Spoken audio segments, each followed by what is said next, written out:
আর্জেন্টিনার খেলোয়াড় তোর প্রিয় হলো কেমনে বেঈমান? এই মুসলমানের বাচ্চা বল বেটা, এখন দাঁড়ায় বল বেটা, কোন কাফের বেঈমান, কোন খ্রিস্টানের বাচ্চা, কোন ইহুদি, তুই মুসলমানের ঘরে জন্ম নিয়া তোর রক্তে মুসলমান মার রক্ত, তুই কেমনে ওই বেঈমানের মতো সাজলি? এই বেহায়া বল বেহায়া,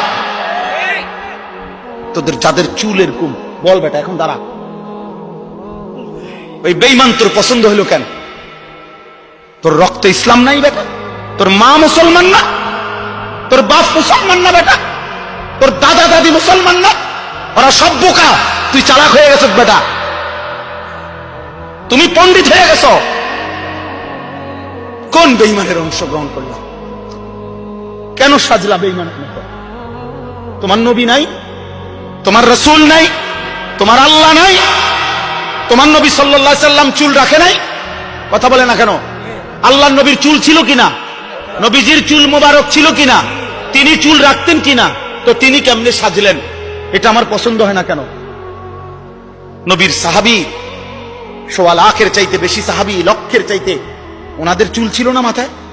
তো ওনাদের চুল কেমন ছিল তার কোনো বর্ণনা নাই কিতাবে? তো তুমি দেখো না এটা?